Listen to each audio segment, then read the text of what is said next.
Alam ko may utang pa nga ako sa inyo ng part 2 ng pag-aayos ko dito sa kusina. At eto na nga yun, nagkaroon na nga siya ng time para mai-upload. Wala, in-upload pa. Busy lang ako pero hindi nakakalimot. Pero syempre, bago nga yun, hi, hello, welcome to my vlog. Hala, sobrang na-miss ko kayo. Pero ang totoo, wala lang talaga ako na-i-upload kahapon, kaya nga ito, nagbabawi ako. Minsan kasi gusto ko ring magpahinga, alam mo yun, yung walang camera sa buhay. Tapos humilata lang maghapon pero hindi pa rin talaga naganap. Sino ba namang nanay ang nakahilata lang maghapon? Sige, kung meron man, ang swerte mo po. Hala, hindi.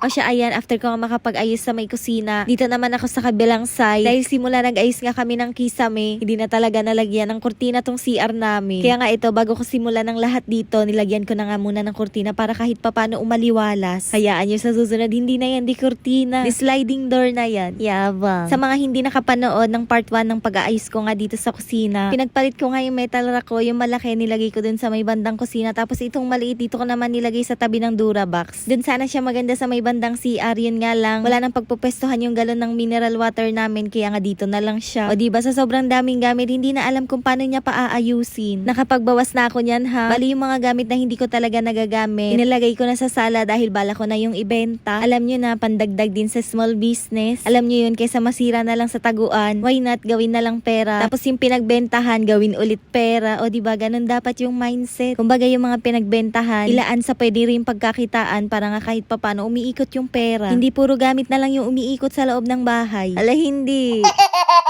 Alam ko, lundo na nga sa paningin nyo itong cabinet namin, pero na-repair ko na nga yan nung isang gabi. Hindi na nga lang ako nakapag-video pero okay na siya ngayon. Ito nga yung sinasabi ko sa inyo na nakalagay nga dito yung galon ng mineral water namin. And yes po, sa upuan lang siya nakapatong. Hayaan nyo, very soon na-order na ako ng pinakalagayan yan. O diba, ganap na ganap yan siya sa pag-aayos dito, pero bukas mag-aayos na naman siya uli. Meron kasi akong dumating na malaking parcel na magpapabago nga na naman sa itsura dito. At sobrang excited na rin talaga ako. Pero sa dami ko talagang trabaho at gawain araw-araw, hindi ko pa siya maharap. Pero at least alam nyo na, meron kayo ulit aabangan. Dahil alam ko naman yung kiliti nyo. Gustong gusto nyo talaga yung pagod na pagod ako. Tapos pagtapos panoorin, magko-comment na pagod din daw sila. Ala, hindi. O siya, hindi ko na nga pala tinapos yung pagbivideo ng paglilinis ko sa kusina dahil pagod na rin ako. At para mas mapabilis nga ako sa paglilinis, kaya nga dito na tayo sa nagluto kami ng litsyong manok. Na grabe, alam nyo ba, sobrang pangarap ko lang din talaga ng gamit na to. Pero ngayon, ito meron na ako. Kung dati, ang Papa J nga yung tagaluto namin, ngayon meron na talaga akong tagaluto. Hindi pa mareklamo. Kaya shoutout sa mga mister dyan. Alam kong pangarap din to ng mga misis nyo, kaya bilhan nyo na. Dahil hindi yan luho, laking tulong yan sa amin. Tapos itong video na to, hindi ko na nga matandaan, pero ayan, meron nagpahiram sa akin ng pressure cooker. Na grabe, alam nyo ba, sobrang saya ko lang din kasi merong sumusuporta sa akin. Alam mo yun, yung kahit hindi ka magsabi, pero andyan sila palagi. Parang nakaabang lagi sa kakailanganin mo. Nung naisip ko talaga tong small business ko, lahat talaga yan inisip ko. Na paunti-unti magpupundar ako ng mga kailangan ko. Lalo na tong pressure cooker dahil ate, sobrang tagal magluto ng ganito. Mamumulubi ka talaga sa gaas. Pero dahil merong mababait ang puso na kahit hindi ako kilala personal, andyan palagi para sa akin. Kaya ito, kahit papano medyo nabawasan nga yung oras sa pagpapakulo ko. And sa mga hindi nakakaalam, ito nga po yung binibenta ko. Homemade dulce de leche. At available po sila sa orange at black app. Kaya alam nyo na, yung link ilalagay ko na lang dyan sa comment section. O siya, gabi na, kaya deserve na nating matulog.